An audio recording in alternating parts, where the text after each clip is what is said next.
2, 3. Hello, Gina Ammon. And Donna Baker. We're with Douglas Elliman Real Estate. And today we're going to do our continuation of our buyer and seller series. Today we're going to talk about getting ready to list a property. So if you're a seller, you probably want to pay close attention to what we have to tell you. We have a lot of experience between the two of us, 36 combined total years, right? Yeah, 36 years. a lot of years. A lot of years.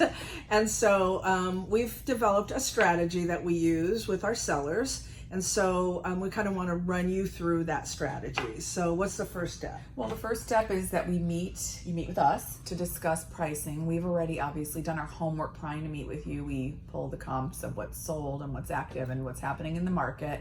And we talk about our marketing strategy. Yeah. And so we spend as much time as you need.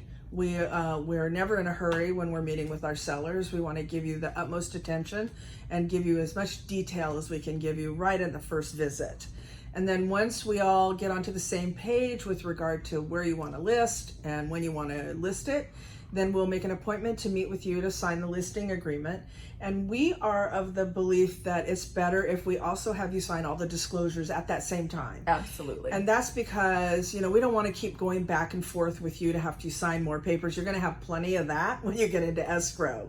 So we want to have all of the necessary paperwork involved in the sale of the house right up front. Plus that enables us to have all the information when people come into open houses or ask questions regarding what's been done to the property. We have it all right then and there. We're ready to answer those questions. Yeah, and then it depends on the house itself. So if it's a vacant house, we'll talk to you about the potential of staging. Do you think staging is important, Donna? I think staging is utterly important. A lot of buyers don't have that vision. They can't see where they would put their furniture or how it would look with the TV on that wall. So it's really important to make sure that your house is staged, not necessarily professionally, but to get some guidance as to how to stage it so that it has an appeal to people in the photographs mostly.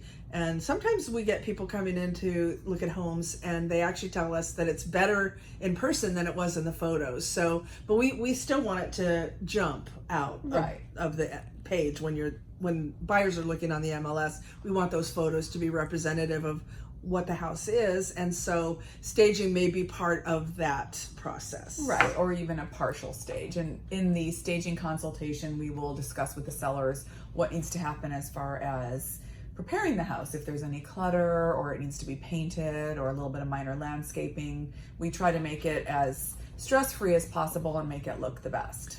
We also sometimes we'll encourage you to remove all your personal photos that you have hanging on the walls. People don't really need to see your personal life, and it's kind of a privacy issue as well. So we encourage you to remove most of the personalized things you have hanging on the walls or sitting on cabinets so that we don't put you in any kind of a privacy situation. And then once that you've done all of that stuff and we're ready to get rolling, then we will arrange with you to have a photographer come. And we always meet our service providers, our photographers, our stagers. Our photo shoots usually take a couple hours because we also do the Matterport, which is a virtual tour. Sometimes a drone if the property is, in need of a drone. And then after that, we put it on the MLS a few days later with our very beautiful descriptions and photographs. I write those. Donna writes beautifully. And after we hit the MLS, generally on a Monday, we do what's called a broker's open, or sometimes it's called a caravan the following Wednesday, where we go and we pitch it, we present the property to the board the morning of, and then from 10 to 1, we have all of our agent friends come in, and the general public can come into those too. It's kind of like an open house as well. And that's the Wednesday before our open house weekend. And I do encourage buyers agents to go ahead and bring their clients to the Brokers Open. It gives them a little bit of a sneak preview, right? Instead of having to wait till the Sunday or Saturday open house, they can come with their agent to the Brokers Open and really get a advance peek at the house. Right.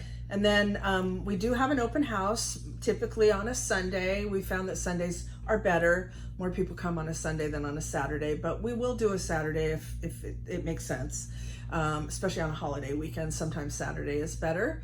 So we do an open house, usually for 3 hours from 1 to 4. We're both there so that we're not alone. And so we monitor the situation. We let you know at the end of the open house how many people have come through, what the feedback was from the general public. So after the brokers open, we give you the feedback from the agents. And after the open house, we give you the feedback from the buyers. So Right. And there's also, within that week period, you can show that, the agents can show the property by appointment only. So it's a whole week-long process of brokers open house, and agents coming in and out. And there are some occasions where sellers do not want a lockbox on, and most of our listings are here in the Monrovia area or close by, so we sometimes will require that we accompany showings. That's not often, but we're willing to do that for sellers that would prefer that. Happy to do that, yeah. Especially if they have pets. Yeah, yeah, especially with the pets. We don't want the cats to get out or No. the dogs. I actually had one of my first open houses, a dog get out, and I had to run a dog down the street to catch it. So No fun. that's not fun. No, we don't like that. And then the final piece of that puzzle is that typically in a regular market, in the hot market that we just have been experiencing, we give it 8 days. So we put the house on the market on a Monday, we have the caravan, the open house, and then offers are due on Tuesday. Sometimes that strategy isn't right because we do know, we're quite aware, as I'm sure you guys are, that we're in a shifting market. Yeah, the market is definitely changing. So if we need to extend that deadline and keep going, do additional open houses or additional agent showings, we will do that. We just keep that in communication with our sellers, so they're in the loop, and we've had success with that also. Yeah. So So like the last listing that we had was a townhouse, and we sold it after the second open house, not the first one. So you just we go with the flow, whatever feels right and whatever is happening in the at the time. We'll just keep you in the loop. taking And a little, then, maybe yeah. a little bit longer, but we're still seeing full price. Yeah, over asking, multiples. And then once we get an accepted offer, the seller accepts the offer. Maybe we have to go through a few counters or something. And then we'll just open escrow. So I think the next time we talk to you, we'll talk to you about the escrow process and what happens once we open escrow. So thank you for tuning in today. Thank you. We look forward to telling you about escrow next time. And if you have any real estate questions, please do not hesitate to call either one of us. We're here for you. Thanks. Bye. Bye.